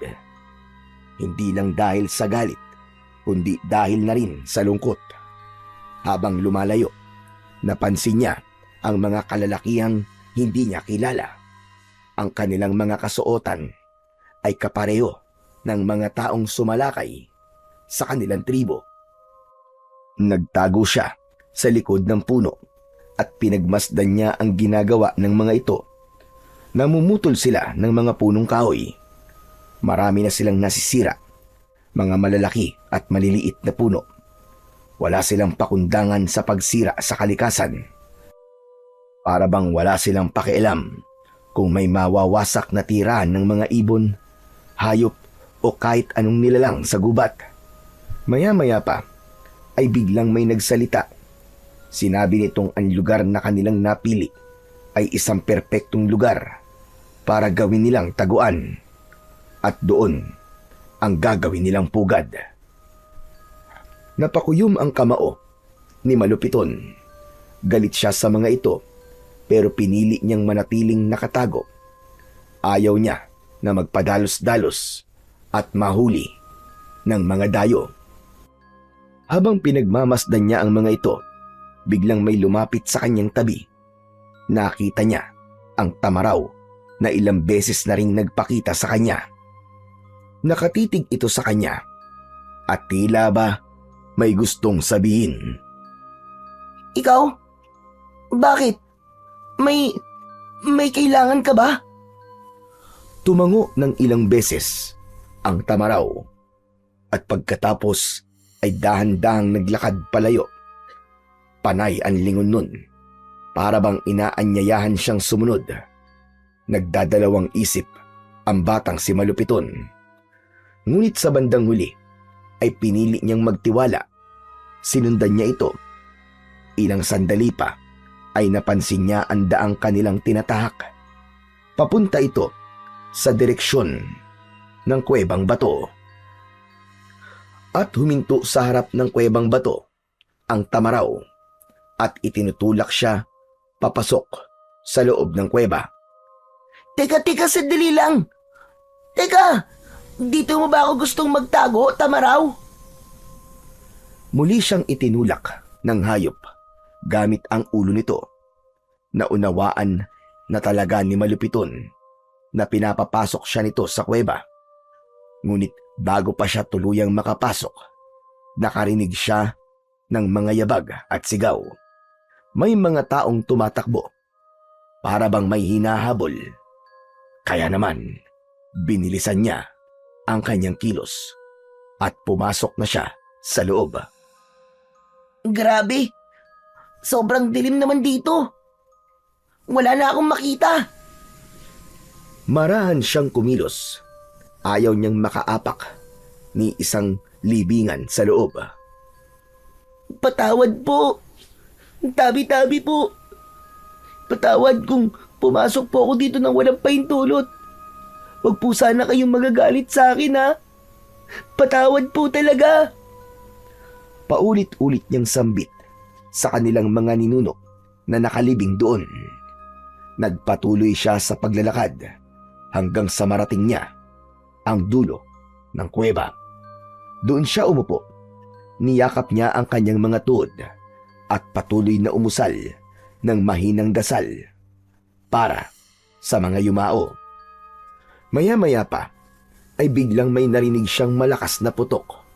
Doon mismo sa labas ng kuweba, tinakpan niya ang kanyang bibig para hindi siya makagawa ng kahit na anumang ingay. Sa mga sandaling yon, narinig niya ang tinig ni Guwahon, ang kanilang tagapagsanay. Nakikiusap ako! Huwag kayong pumasok dyan! Sagradong lugar na yan! Libingan niya ng aming mga kasama! Pakiramdam ni Malupiton ay may pumasok at sandaling sumilip. Patuloy sa pagsigaw-sigawahon. Pagkatapos nun ay parang may binubugbog dahil sa mga tunog at daing na nanggagaling sa labas. Narinig din niyang nagmamakaawa ng labis si Gawahon. Huwag! Nakikiusap ako! Huwag! Huwag kayong manakit na mga alaga naming hayop! Huwag sila! Tama na! Ilang sandali pa, narinig naman niya ang isang malakas na putok at pagkatapos nun, biglang naghari ang katahimikan. Makalipas ang ilang minuto, nang maramdaman niyang wala ng tao sa labas, dahan-dahan siyang lumabas ng kuweba. Ngunit isang masakit na tanawin ang bumungad sa kanya. Ang Tamaraw, nakahandusay, duguan at may tama ng baril sa katawan. Naghihingalo na ito. Mabilis niya itong nilapitan. Diyos ko! Tamaraw! Sinaktan ka nila. Wala silang awa. Masahol pa sila sa hayop. Umungol ang Tamaraw. Paunti-unti na lang ang paghinga nito. Huwag kang susuko, Tamaraw. Sandali lang. Hahanap lang ako ng gamot para sa'yo. Gagamutin kita. Sandali lang. Huwag kang mamamatay. Naghanap siya ng halamang gamot sa paligid. Piniga niya ang daon at sinubukan itong ipatak sa sugat ng hayop. Ngunit alam niya na hindi sapat yun. Ang dugo ay patuloy pa rin na dumadaloy. Patawad, Tamaraw. Iniligtas mo ko. Pero ako wala akong nagawa para sa'yo. Patawad talaga. Umiyak siya nang makitang nawalan na ng hininga ang Tamaraw. Ngunit bago pa siya lamunin ng matinding lungkot, biglang lumiwanag ang paligid. Sa harapan niya, lumitaw ang isang diwata. Malupiton, dumating na ang oras. Ihanda mo ang iyong sarili, sapagkat narito na ang araw na itinakda. Ikaw ang magiging tagapagtanggol ng iyong mga katribo. Paanong... Hindi ikaw ang pumili ng iyong kapalaran, Malupiton. Ang aking alaga, ang Tamaraw, ang siyang nagpasya. Sa kanyang pagpanaw, nais niyang ipamana sa iyo ang mutyang matagal na niyang iniingatan. Isang kapangyarihan na magagamit mo upang ipagtanggol ang iyong mga kababayan laban sa mga mananakop. Teka, ako po? Bakit po ako? Mahina po ako, hindi magaling. Si Balong, hindi ba't siya ang dapat dahil magaling siya, malakas at saka matapang? Umiling ang diwata at marahang lumapit sa kanya. Hindi lakas o tapang ang sukatan ng tunay na mandirigma, kundi ang pusong handang magsakripisyo kahit walang kapalit. At ikaw yun, Malupiton, hindi siya. Talaga po? Makinig ka sa akin. Kumuha ka ng sisidlan at sahurin mo ang kanyang dugo. Ipahid mo ito sa iyong katawan at ikaw ay hindi tatablan ng mga bala o tabak ng kaaway. At ito ang kanyang sungay. Kunin mo. Ito ang iyong magiging sandata. Sa iyong kamay, ito'y magiging kasing talim ng anumang armas na gawa ng tao. Ang sungay na ito ang magbibigay sa iyo ng kapangyarihang wasakin ang iyong mga kalaban. Ang mutya ng Tamaraw? Kung ganun, ay totoo nga ang kwento ni Lolo tungkol sa alamat. Ngumiti ang diwata sa kanya, pero maya-maya pa ay bigla ring sumeryoso at tinitigan siya. Makinig kang mabuti, Malupiton. Ang dugo at sungay ng Tamaraw ay hindi lang isang biyaya. Ito rin ay maaaring maging sumpa kung gagamitin mo sa kasamaan. Kapag ginamit mo ito sa pansariling kagustuhan, ikaw ay lalamunin ng taglay nitong kapangyarihan. Pero dahil alam kong mabuti kang bata, tanggapin mo ang biyaya na galing sa aking pinakamamahal na alaga. Kung yan po ang hiling niyo, mahal na diwata, tinatanggap ko po. Kung ganon, ipinagkakaloob ko na sa iyo ang kapangyarihan. Pagsilbihan mo at ipagtanggol ang iyong tribo. Ipaglaban mo ang kanilang buhay, ang inyong mga lupa, at ang inyong kinabukasan. Lumakad na palayo ang mahiwagan diwata.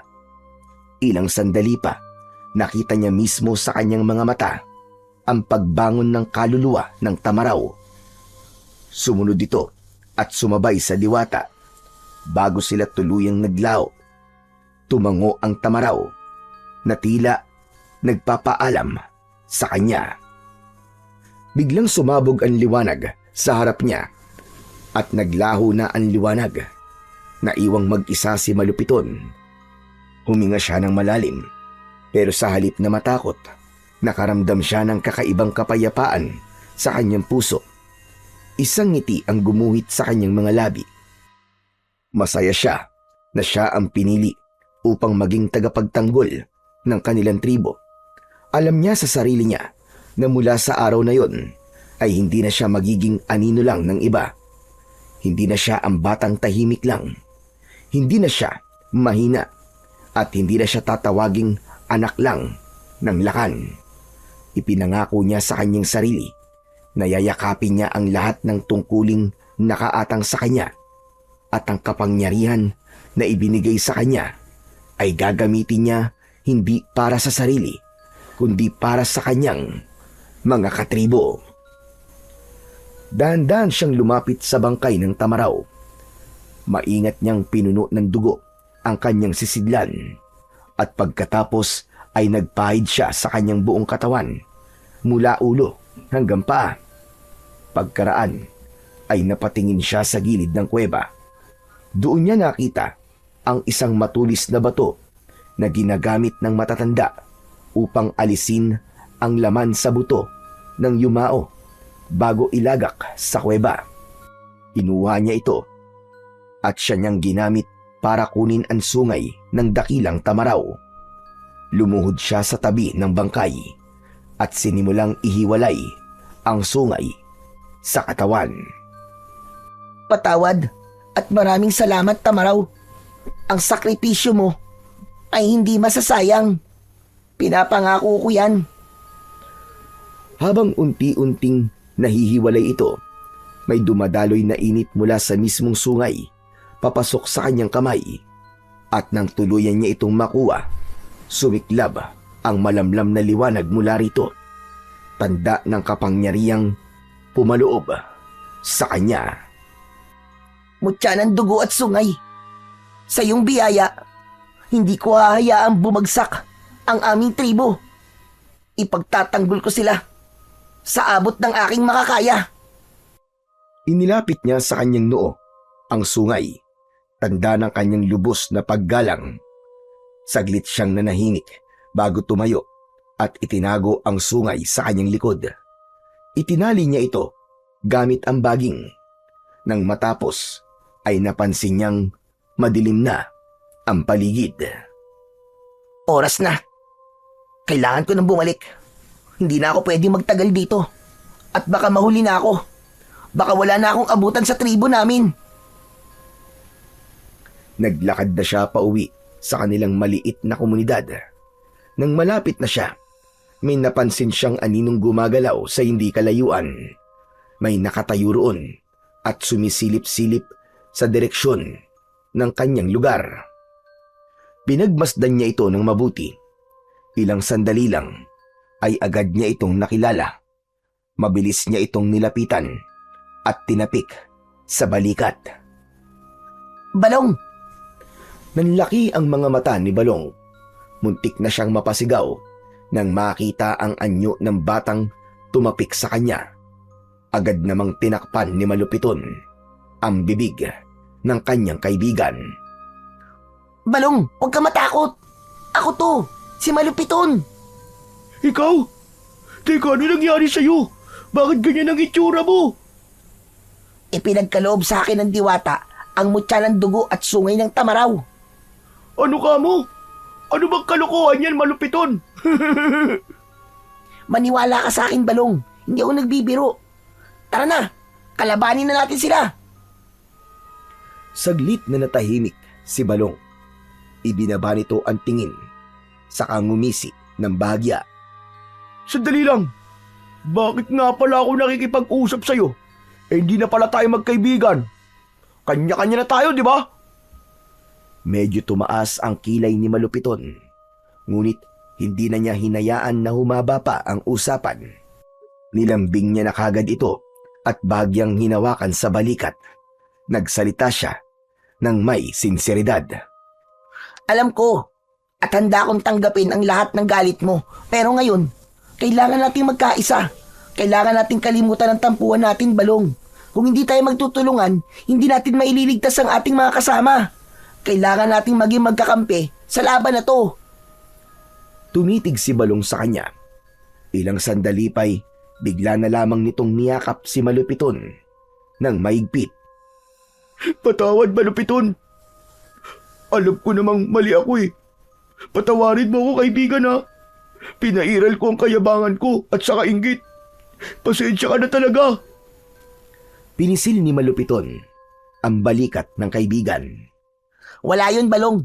Hindi tayo magkaaway. Simula ngayon, magkasangga na tayo dahil alam kong iisa lang ang gusto natin. Ang mailigtas, ang tribo natin. Oo, ililigtas natin sila. Panahon na para gamitin natin ang mga natutunan natin sa ating pagsasanay. Ano? Tara na? Tara! Naglakad na silang dalawa, papalapit sa kanilang nayon. Habang papalapit sila, napansin nila ang kakaibang tanawin. Ang mga dayo ay tila abala at may pinaghahandaang pagtitipon. Sa gitna ay may mga nagsisigawan at nagtatawa ng mga lalaki. May mga nag-iinuman at may mga nagluluto sa malalaking kawali na parabang may piyesta. Nagmasid pa ang dalawa. Tignan mo! Nakatabi na lang doon ang mga sandata nila. Oo nga. Mabuti pa. Yun ang una nating kunin. Tsak, na mahihina sila kung wala silang sandata. Madali lang to. Ako nang bahala. Madali lang para sa akin yan. Sanay ako dyan. Sigurado ka? Kaya mo? Bawal magkamali ah. Yakang-yaka ko. Pagkatapos nun, ano pala ang plano? Ako ang makikipaglaban. Ako ang haharap sa kanila. Ano? Ikaw? Ako nga. At ikaw ang bahala sa mga armas. Kunin mo at itago. Mas madali natin silang mapapabagsak kung wala mga ito sa kanila. At isa pa, ikaw ang bahalang magpataka sa mga biyag ah. Unahin mo ang mga may kayang makipaglaban tulad ni Ama, ni Gawahon at ng ilan nating mandirigma. Napakagat ng labi si Balong.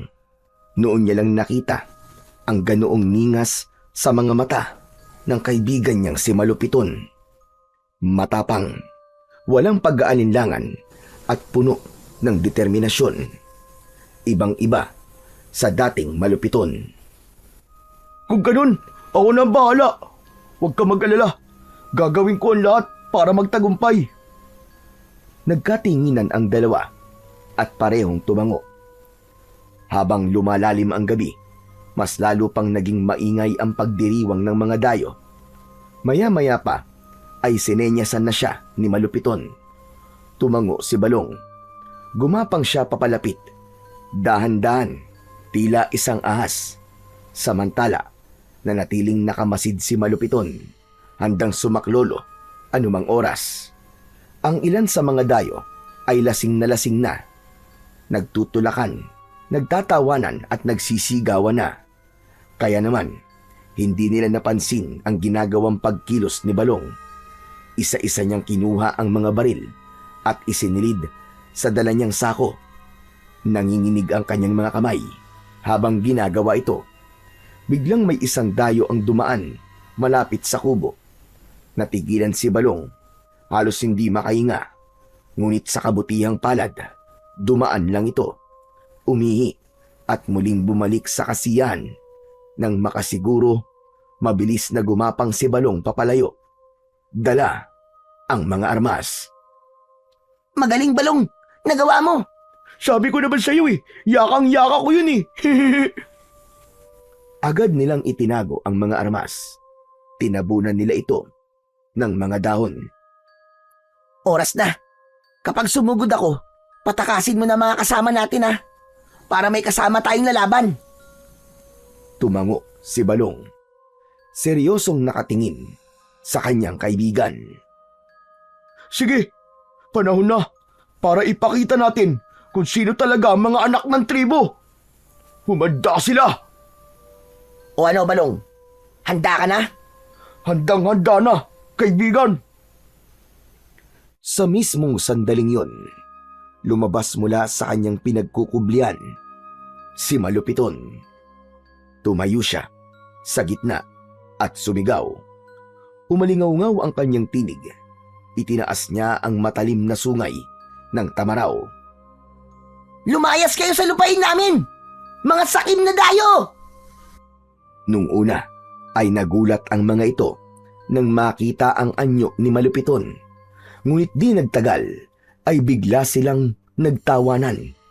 May ilan pang nahulog sa kanilang mga upuan habang hawak ang kanilang mga tiyan. Mabilis na sumugod ang isa sa mga dayo. Dala ang kanyang tabak. Inundayan niya ng saksak si Malupiton. Ngunit para lang itong bumangga sa matigas na bato. Walang anumang bakas ng sugat sa katawan. Ang bata, agad na inihampas niya ang sungay ng Tamaraw sa tagiliran ng kanyang kalaban at sa isang tira, bumagsak ito ng pasadsad sa lupa at nawalan ng malay. Habang nagaganap yun, mabilis namang kumilos ang kaibigan niya na si Balong. Pumuslit siya sa kulungan kung saan nakatali si Lakan, si Gawawon at ang ilan pang mandirigma sa kanilang tribo. At sa isang iglap, kinalagan na niya ang lahat. Tuwang-tuwa ang lahat kay Balong sa pagkakaligtas niya sa mga ito. Ang galing mo! Mahusay ka talaga, Balong! Maaasahan ka talaga kahit kailan! Hangang-hanga na talaga ako sa'yo! Teka! Salamat! Pero hindi! Mali po! Hindi po ako ang dapat niyo pong hangaan! Ano? Teka! Ano bang ibig mong sabihin? Si Malupiton po! Siya po dapat kasi nandun siya ngayon at kinakalaban ng mag-isa ang mga dayo! Bilisan po natin! Kailangan po natin siyang tulungan! Baka mapahamak siya! Pagkatapos nun, napangiti si Gawahon kahit puno ng sugat ang kanyang katawan dahil sa pambubugbog sa kanya ng kanilang mga kalaban. Samantala, ay nagulat naman ang Lakan nang marinig ang sinabi ni Balong. Hindi siya makapaniwala na nagawa ng kanyang anak ang humarap sa mga kalaban. Teka, tama ba narinig ko? Paanong nangyari yun? Saan kinuha ng anak ko ang kanyang tapang? Mamaya na lang po tayo magkwentuhan. Baka pumapano na ang kaibigan ko eh. Tara na po, bilisan natin. Sige, tama ka Balong, tara na. Hindi pwedeng wala tayong gawin. Mga mandirigma, kunin ang ating mga armas. Lalaban tayo para sa ating tribo! Agad na kumalat ang mga mandirigma at namulot ng kanilang mga sandata. Ang bawat isa ay may kanya-kanya ng tangan ng mga pana, sibat at itak at punong-puno ng determinasyon at tapang upang ipagtanggol ang bawat isa. Samantala, tuloy-tuloy lang ang laban ni Malupiton. Mabilis ang kanyang mga galaw. Sa bawat tira ng mga kalaban, mabilis niya itong naiiwasan. Parang isang mailap na tamaraw. Mahirap nilang mahuli. Mahirap masukol. Ngunit sa kabila ng kanyang kakaibang lakas at bilis, ang lahat ng kalabang napapatumba niya ay hindi niya pinapatay. Sagrado ang buhay ng bawat nilalang para sa akin. Hindi ko kayang pumatay ng kaaway. Umalis na lang kayo at hayaan nyo kaming mamuhay dito ng tahimik. Biglang nagsitawanan ang mga dayo. Tila aliw na aliw sa bawat salitang ipinupukol sa kanila ng bata. Ilang saglit pa, isa sa kanila ang umabante at tumingala sa buwan. Unti-unti, nag-iba ang kanyang anyo. Dapat ba talaga kaming matakot sa'yo, ha bata? Napaatras si Malupiton nang makita ang pagbabagong anyo ng kanyang kalaban. Ang balat nito ay naging kulay itim. Humaba ang mga kuko at pangil na animo ay patalid. Naging isang nakakatakot na nilalang ng dilim. Teka, aswang! Tama ka bata, isa nga akong aswang. At alam mo bang naaakit ako sa amoy ng dugo mo? Wag ka lalapit. Hindi ako mangingimik, saktan ka. Maniwala ka sa akin. Sasaktan mo ko. Pero hindi yun ang nakikita ko sa mga mata mo. Nararamdaman ko ang takot mo. Unti-unti na napaatras si Malupiton. Kita na ang kaba sa kanyang mga mata. Ang aswang ay dahan-dahang lumapit sa kanya. Ikaw, maliit na mandirigma. Ikaw ang magiging hapunan ko. Umabante na ang aswang, kaya naman muling napaatras si Malupiton. Ngunit sa kanyang pag-atras, may bigla siyang nabangga. Nang lingunin niya, nakita niya ang kanyang ama na si Lakan Daturos, nakatayo sa likod niya. Huwag ka matakot. Alam mo bang nung kasing edad mo ko, ay may napatay na rin akong aswang noon? Talaga po? Oo, isinama ako ng lakan noon para daw mangaso. Pero hindi ko alam na aswang palang hahabulin at kakalabanin namin. Isang aswang na naligaw sa ating kagubatan. Namangha si Malupiton sa kanyang narinig. Ang kaba at takot na kanyang nararamdaman ay biglang nawala. Maigpit niyang hinawakan ang sungay at itinaas ito. Kung ganon, papatay na ako ng aswang ngayong gabi. Tulad ni Lolo at tulad niyo po, ipagtatanggol ko ang ating tribo. Yan, ganyan nga anak, tama yan. Magkasangga tayo dyan. Lalaban tayo hanggang kamatayan. Agad na pumwesto si Malupiton. Nakahawak sa sungay habang sila Kandaturos naman ay kumapit sa kanyang hawak na sibat. Ngunit bago pa sila makalaban ng sabay, biglang nag-iba na din ang anyo ng iba pandayo. Tulad ng mga naunang aswang, humaba rin ang kanilang mga kuko at pangil. Naging nakakatakot na nilalang ang kanilang mga anyo. Umabante agad si Malupiton at isinaksak ang sungay sa aswang na unang sumugod sa kanila. Agad na bumaon ang sungay at sa mabilis na sandali, nalusaw ang katawan ng aswang. Walang itinira, maski konting bakas. Dahil sa nakita, galit na sumugod ang iba pang mga halimaw. Pinuntirya nila ang ibang mandirigma ng tribo. Lumaban sila, pero ang lahat ng mga sibat ay nabali lang at ang mga palaso ay tumatalbog lang sa kanilang mga balat. Imposible! Hindi sila tinatablan! Anong gagawin natin? Nag-umpisa ng mangamba ang lahat. Ang ilan ay tumakas na, ang iba naman ay nawalan na ng pag-asa dahil sa kanilang takot. Umatake ng sabay-sabay ang mga aswang. Madami agad ang nasugatan at merong napaslang. Dahil sa lagim na kanyang nakita, naisip niyang hindi na dapat panghinayangan ang buhay ng kanilang mga kaaway. Pumagitna si Malupiton. Biglang nagliyab ang hawak niyang sungay ng tamaraw.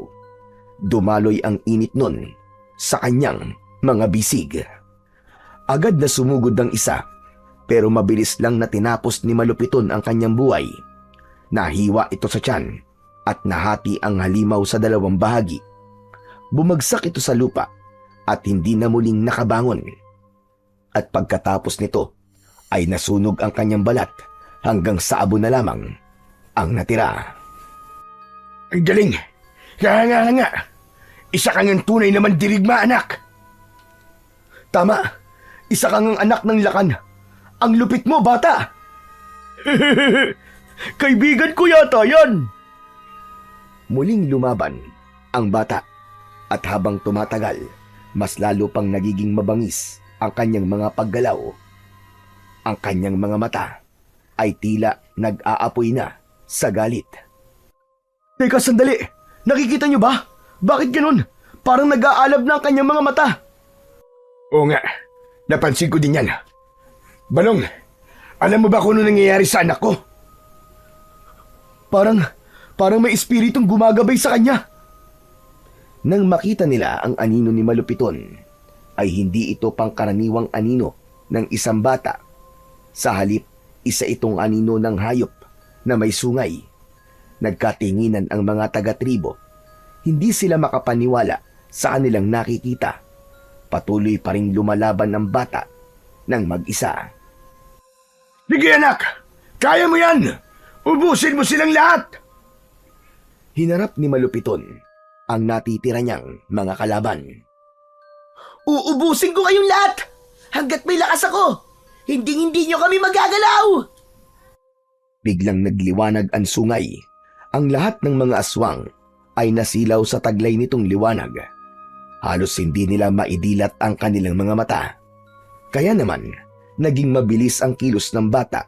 Sinaksak niya ang mga kalaban gamit ang kanyang sandata. Nagsibagsakan ang lahat at nasunog ang mga katawan at tinangay ng hangin ang kanilang mga abo. Nang matapos ang laban, ay bigla siyang nawalan ng malay. Agad na nilapitan ni Lakan ang kanyang anak, Pero kahit panay ang yugyug nito at pagsigaw, hindi nagising ang bata. Dinala nila ito sa bahay at tinignan ng isang balian. Sinabi nitong maayos naman ang kalagayan ng bata. Napagod lang po siguro siya sa laban. Lakan, maaari po ba natin pag-usapan na nangyari kanina? Sige, ano ba ang dapat natin pag-usapan tungkol sa anak ko? Nagtataka lang po kasi ako kung paano siya naging ganong kalakas. Bata pa lang siya pero napas lang niya ang lahat ng mga aswang na yun. Hindi matatawaran ng katapangan at lakas niya. Hindi ko alam kung paano nangyari. Pero isang bagay lang ang sigurado. Isa siyang tunay na anak ng ating tribo. Pagkatapos nun, ay biglang sumulpot si Balong. Mukhang alam ko na po kung ano nangyari. Ano? May nabanggit po kasi sa akin ng kaibigan ko, sabi niya. Nagpapakita raw po sa kanya ang isang tamaraw na may gintong balahibo sa batok. Palagay ko po, may kinalaman ng lahat ng yun sa nangyayari sa kanya. Mukhang tama ka. Nakuha kaya ng anak ko ang mutya ng alagang tamaraw ng diwata. Nagkatinginan ang tatlo. Ngumiti ang Lakan. Ito'y isang malinaw na tanda na ang ating tribo ay hindi iniiwan ng mga anito. Pinili nila ang iyong anak para maging tagapagtanggol. Ibig sabihin, nakabantay sila sa atin at hindi tayo iniiwan. Tama po. Nakakabilib. Pero ngayong alam na natin na nagkaroon siya ng kapangyarihan, dapat siyang gabayan. Tama ka. At bilang ama niya, sisiguraduhin kong magagamit niya ito palagi sa tama. Pambihira. Para kung nakikita ang sarili ko sa iyo, anak. Sa isip niya, ay bumalik ang kanyang kabataan. Lingid sa kaalaman ni Malupiton, ang ama niya rin ay mahina nung una at takot makisalamuha sa mga katribo nila. Pero nang dumating ang araw na kinailangan niyang tumindig para sa kanyang mga kasamaan, doon nagsimula ang kanyang pagiging mandirigma. Anak nga kita. Ikaw ang magiging pag-asa namin. Ikaw ang karapat-dapat na maging susunod na Lakan. Kinabukasan, siya ang unang nagising. Hindi pa rin nagigising si Malupiton. Ilang sandali pa, dumating na rin si Gawaon at Balong para siya ay bisitahin. Pinisil ng ama ang kanyang kamay at doon unti-unting nagmulat ng mata ang bata. At ang una niyang nasilayan ay ang muka ng kanyang ama. Salamat, anak. At gising ka na. Ayos! Gising ka na, kaibigan! Pinag-alala mo kami ah. Akala ko iiwan mo na kami. Hindi Bakit ko naman kayo iiwan? Ako pa ba? Natahimik silang tatlo sandali. Tapos sabay-sabay silang ngumiti sa isa't isa.